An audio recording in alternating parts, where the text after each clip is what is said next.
দর্শক, এই মুহূর্তে সচিবালয়ে আছেন সহকর্মী রাকিব হাসান, যুক্ত হচ্ছে তার সাথে।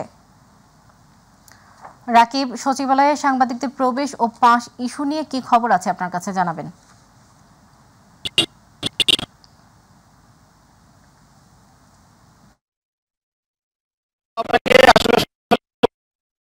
আমি এখন সচিবালয়ের প্রধান যে ফটকটি অর্থাৎ ১ নম্বর গেটের সামনেই কিন্তু দাঁড়িয়ে রয়েছি। আসলে এই গেট দিয়ে সাধারণ মানুষ মাধ্যমে আমাদের দর্শকদের একটু দেখাতে চাই, আজকেও কিন্তু সচিবালয়ে প্রবেশের যে বিষয়টি সেটি কিন্তু এখনো নিশ্চিত হয়নি। গতকালকে আমাদেরকে অবশ্য জানিয়েছিলেন যে আজকে থেকে সাংবাদিকরা সচিবালয়ে প্রবেশ করতে পারবেন, তবে সেটি কিন্তু এখনো পর্যন্ত আমরা সেই নির্দেশনাটি পাইনি।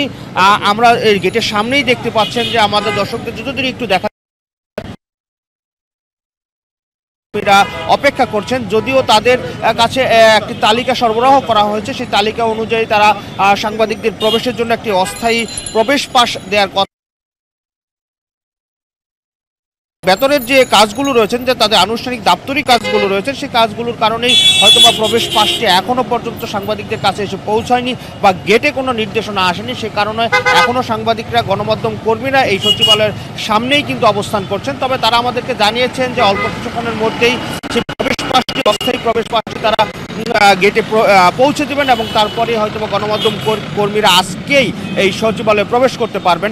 সচিবালয়ে আজকে সকাল থেকেই যে বিষয়গুলো আমরা দেখতে পেয়েছি, যে প্রবেশের ক্ষেত্রে কিন্তু গত কয়েকদিনের মতো আজকেও প্রচুর নিরাপত্তা রয়েছেন। সকল গাড়ি কিন্তু ভেতরে প্রবেশ করতে দেওয়া হচ্ছে না। নির্দিষ্ট সংখ্যক গাড়ি, নির্দিষ্ট সংখ্যক অফিসার বা সচিব মর্যাদা যারা রয়েছেন তাদের গাড়ি কেবল প্রবেশ করছেন। আপনারা দেখতে পাচ্ছেন যে গেটে পুলিশ অত্যন্ত দক্ষতার সাথে তারা চেক করে, জিজ্ঞাসাবাদ করে, কেন বা কী কারণে, যৌক্তিক কারণ থাকলে বা যৌক্তিক প্রবেশ করার অনুমতি থাকলেই বা যারা সরকারি যাদের কার্ড রয়েছেন তারাই কেবল আসলে প্রবেশ করতে পারছেন।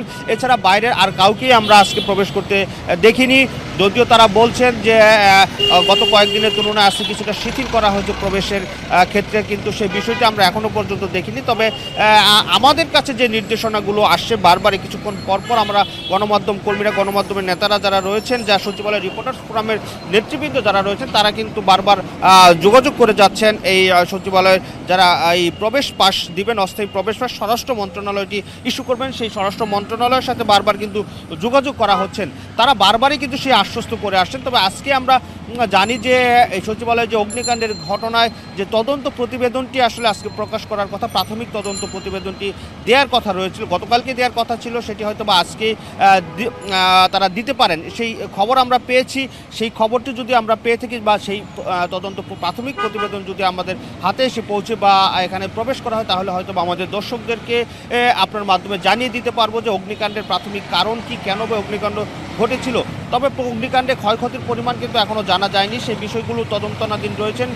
সেই ভবনটিতে, যেই ভবনটিতে অগ্নিকাণ্ডের সূত্রপাত হয়েছিল, অগ্নিকাণ্ড ঘটেছিল, সেই ভবনটিতে কিন্তু আজও কিন্তু প্রবেশ করতে দেওয়া হচ্ছে না। তারা নিরাপত্তার স্বার্থে বা তদন্তের স্বার্থে এই ভবনটিকে তারা ঘিরে রেখেছেন। আইনশৃঙ্খলা বাহিনীর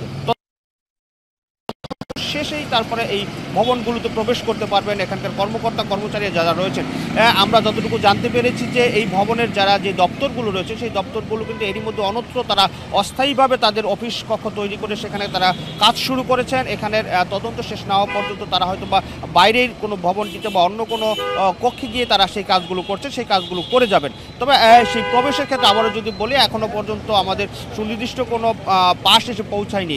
অল্প কিছুক্ষণের মধ্যে হয়তো বা সেই পাসগুলো, অস্থায়ী পাসগুলো এসে পৌঁছাবেন, তারপরে হয়তো বা গণমাধ্যম কর্মীরা সচিবালয়ে প্রবেশ করতে পারবেন।